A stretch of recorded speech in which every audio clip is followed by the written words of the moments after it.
জলপাইগুড়ি লোকসভা কেন্দ্রের অধীনে রয়েছে ভারত বাংলাদেশের সীমান্ত এলাকা 250 কিলোমিটার সীমানা। এর প্রায় বেশিরভাগটাই কাঁটা তাদের বেড়া দেওয়া হয়ে গেলেও বাকি আছে মাত্র 29 কিলোমিটার জায়গা। আর এখন ওই বাকি অংশের কাজ চলছে কাঁটা তার লাগানোর। এমন কথা জানালেন জলপাইগুড়ির সাংসদ ডাক্তার জয়ন্ত কুমার রায়। তিনি জানান, ফুলবাড়ি সীমান্ত থেকে মেখলিগঞ্জে 3 বিঘা কুচিলিবাড়ি পর্যন্ত জলপাইগুড়ি লোকসভা কেন্দ্রের যে পরিমাণ ভারত বাংলাদেশের আন্তর্জাতিক সীমানা আছে তা প্রায় 250 কিলোমিটার। আর এর যে অংশে নদী আছে সেসব জায়গায় বেড়া থাকার কথা নয়। ফলে সেই নদী অংশ বাদ দিয়ে বাকি ফাঁকা অংশে কাঁটা তারের বেড়া লাগানোর কাজও শুরু হয়েছে বলে জানালেন জলপাইগুড়ির সাংসদ ডাক্তার জয়ন্ত কুমার রায়। তিনি আরো বলেন, কাঁটা তারের বিষয়টি সংসদে তুলেছিলেন আর ওই ব্যাপারে এ ধরনের গ্রিন সিগন্যাল পান তিনি। সে কথাই জানালেন তিনি জলপাইগুড়িতে এসে। এই বর্ডারের ব্যাপারে সাংসদ বলেন, বিএসএফ এখানে যথেষ্ট কড়া মনোভাব দেখিয়ে থাকেন আর তাই সীমান্ত রক্ষার ব্যাপারে তাদের সব রকম প্রস্তুতি আছে।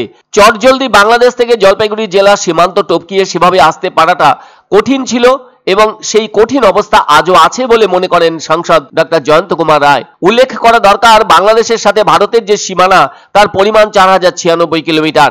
এর প্রায় অর্ধেক অংশ পশ্চিমবঙ্গের সাথে বাংলাদেশের সীমা রয়েছে। আর জলপাইগুড়ি লোকসভা কেন্দ্রের অধীনস্থ এলাকার মধ্যে আছে প্রায় 250 কিলোমিটার সীমানা। তবে এটাই ভরসা, অনেকটা এলাকা জুড়ে কাঁটা তারের বেড়া লাগানোর কাজ সমাপ্ত হয়েছে এখানে।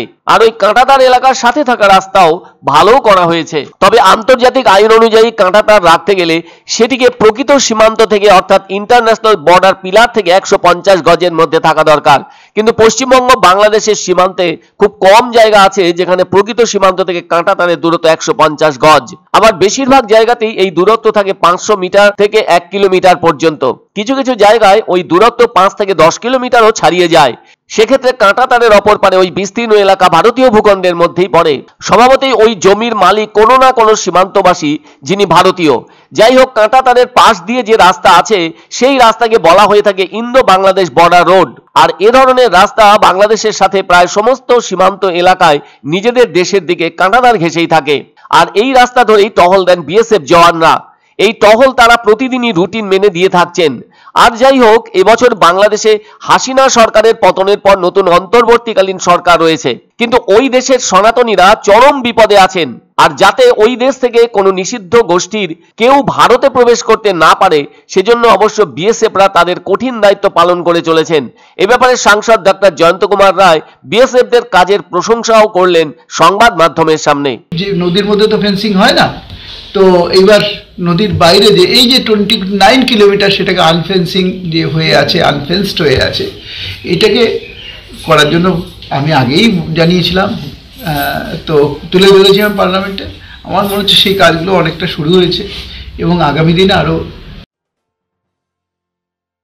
পছন্দসই সেরা খাবার খেতে হলে সোজা চলে আসুন রুচিসম্মত আধুনিক মানের রেস্টুরেন্ট রাজদরবারে। কেননা এখানেই আপনারা পাবেন ভোজনের রাজকীয় অনুভূতি। শুধু পুজোর সময়ই নয়, সারা বছরই রকমারি খাবার সরবরাহ করাই এই রেস্টুরেন্টের আভিজাত্য। আমাদের ঠিকানা রাজদরবার, রাহুতবাড়ি, বাবুপাড়া, জলপাইগুড়ি। ধামাকা ধামাকা ধামাকা, সানরাইজ মার্বেলের নতুন শোরুম শীঘ্রই আসতে চলেছে জলপাইগুড়ি গৌরীয় মঠের পাশে নতুন করলা সেতুর কাছে।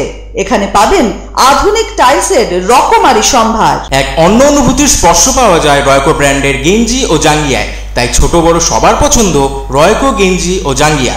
প্রস্তুতকারক জয়মনি হোশিয়ারি, কলকাতা। আনন্দ সংবাদ, আনন্দ সংবাদ। 30 বছরের নির্ভরযোগ্য প্রতিষ্ঠান ইন্দ্রমণি রাইস মিল। আমাদের কয়েকটি জনপ্রিয় ব্র্যান্ড হলো তাজ, বরলি, খুশি ইত্যাদি। আমাদের factory outlet CG trading company, Dinbazar, axis ব্যাংকের পাশে, জলপাইগুড়ি। এখানে সুলভ মূল্যে গুণগত মানের সব ধরনের চাল পাওয়া যায়। Phone number 9547029475।